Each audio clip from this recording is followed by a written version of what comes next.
Guys, let me ask you something before we even get into this movie. If someone stepped into your life when everybody else abandoned you, raised you, paid your bills, supported your education, and protected you like his own children, would you trust that person completely?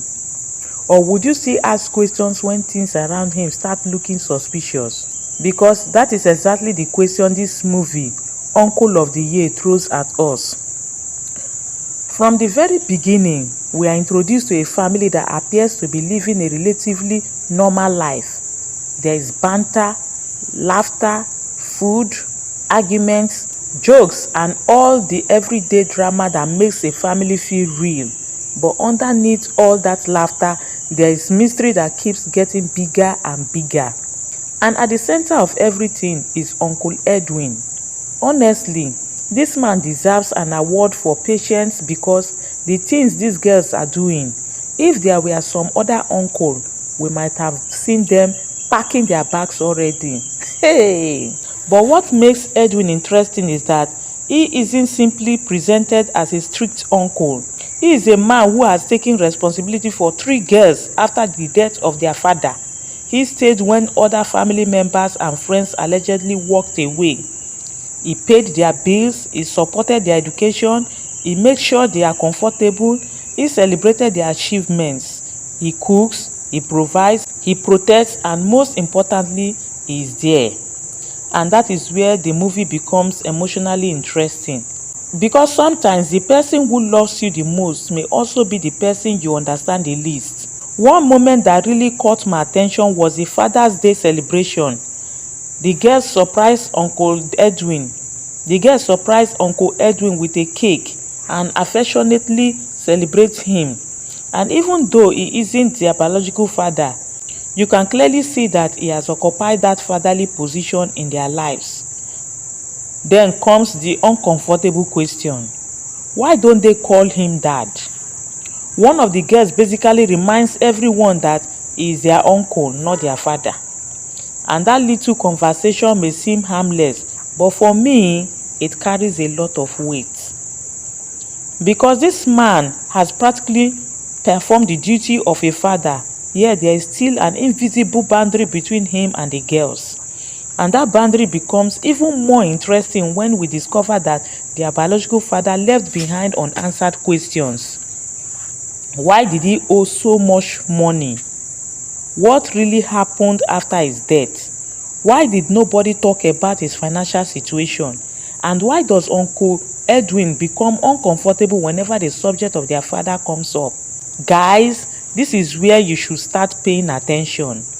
Because the movie doesn't give us all the answers immediately. Instead, it drops little clues here and there and allows us to start putting the pieces together. We also meet Patrick, and let's just say this man knows how to arrive at the wrong place at the wrong time. Hey, Patrick suddenly appears and asks Edwin for money, but Edwin isn't having any of it. The confrontation between them immediately raises another question. What exactly happened between these two men? Why is Edwin so angry with Patrick? Why does he insist that Patrick should stay away from his nieces? And why does Patrick comfortably tell him that he will come back? That scene tells us that there is definitely history between these men. And I don't know about you guys, but anytime a character says, "You will see my face again," I already know trouble is loading. Hey! Then we have Amara, who is trying to get a job. I actually enjoyed the encouragement she received before the interview because it gives us another side of the family relationship. She is nervous and doesn't believe in herself, but someone reminds her that failure isn't the end. That scene gives the movie a beautiful message about perseverance. Sometimes all a person needs is someone to say, "You can do it." And this family seems to have that support system. But while the girls are busy dealing with school, jobs, and everyday life, something much bigger is happening behind their backs. Uncle Edwin is hiding things. He takes mysterious phone calls. Sometimes he ends call immediately when someone walks into the room. He keeps certain things away from the girls. He doesn't want them anywhere near his cabinet. He doesn't want them asking too many questions. And naturally, the girls begin to suspect him. Now, let's be honest. If anybody is paying your university fees, house bills, hospital bills, and everything else, but you don't know exactly where the money is coming from, wouldn't you become curious too? Especially when the person lifestyle doesn't seem to match the job you believe they have. That was one of the strongest mysteries in this story. The girls know Uncle Edwin works at a warehouse, or at least that's what they believe. But then they begin discovering documents that suggest something completely different. And suddenly we get one of those wait a minute moments. Because Uncle Edwin may not be the ordinary warehouse worker they thought he was. He may actually be a managing director. Now the question becomes, why is this man hiding his real identity from the girls he has raised? And this is where the movie cleverly plays with our suspicion. At first, we may think Edwin is hiding something terrible. Then we remember everything he has done for these girls. He stayed when others left. He protected them. He paid their bills. He celebrated their achievements. He made sure they had opportunities. So now we are caught between two possibilities. Is Uncle Edwin hiding something because he has done something wrong? Or is he hiding something because he's trying to protect the girls? That distinction is extremely important, and I think that's what makes Uncle of the Year interesting. It isn't simply asking us to identify the villain. It is asking us to consider whether knowing the truth is always better than being protected from it. The graduation scene also hits differently because we discover that one of the girls had become a doctor. Just like her late father, there is pride, celebration, and emotion, and then Patrick shows up again. Of course, hey, this man apparently did not receive the memo that he was banned.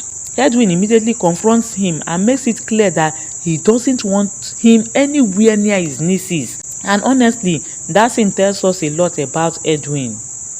Whatever secret this man is carrying, his protective instinct towards these girls is undeniable. But then comes another twist. A doctor named Dr. Madako is connected to an old story involving money allegedly stolen from a child's hospital. Suddenly, the mystery becomes even deeper. Could the past be connected to the present? Could the secret surrounding the girl's father have something to do with the people now appearing in their lives? And most importantly, what exactly has Uncle Edwin been protecting them from all these years? That is the question I kept asking while following this story. What I particularly like about the movie is that it gives us enough information to become suspicious, but not enough to confidently accuse anybody. And that makes the viewer part of the investigation. We are basically detectives sitting at home saying something is not adding up. Kai! But maybe that's the point. Sometimes people are quick to judge a person based on what they see on the surface. A man who refuses to explain himself can easily look suspicious. A man who keeps secrets can easily look guilty. But what if those secrets were created out of love? What if Uncle Edwin had been carrying a burden for years simply because he believes revealing the truth will destroy the people he loves? That is where Uncle of the Year becomes more than just a family drama. It becomes a story about confidence, loyalty, family, secrets, trust, and the complicated meaning of fatherhood. And guys, I want to hear from you. Do you trust Uncle Edwin? At this point in the story, if you were one of those girls, would you investigate him, or would you respect the man who has spent years taking care of you? Would you rather know the painful truth about your father's past, or would you prefer to live peacefully without knowing everything? And let's talk about Patrick too. Do you think Patrick genuinely wants to reconnect with the family, or is there something else he wants from them? Because personally, I don't trust that man's sudden appearances. The movie leaves us with enough questions to keep us watching, and that is exactly what a good mystery-driven family drama should do. It makes you laugh in one scene, feel emotional in another, and then suddenly have you questioning everybody in the next scene. So if you haven't watched Uncle of the Year, I would honestly encourage you to go and watch it for yourself. Don't just listen to my interpretation. Watch the movie, pay attention to the clues, observe the characters and come back here because I want us to discuss this movie together. Tell me in the comments, is Uncle Edwin truly the uncle of the year, or is there more to this man than we know? And who do you think is hiding the biggest secret? Don't forget to like this video, share it with someone who enjoys Nollywood family mysteries, and most importantly, subscribe to Flicks and Feels for more movie reviews, reactions, breakdowns, and conversation about the Nollywood stories we love. Turn on your notification bell too because you don't want to miss the next one. And remember guys, this is not just my opinion. This is Flicks and Feels. I want to hear your opinion. Let's meet in the comment section and talk about Uncle of the Year. Disclaimer: this is an independent review and commentary for entertainment and discussion purposes. All characters, scenes, dialogue, footage, music, story elements, and other copyright materials belongs to their respective creators and rights holders.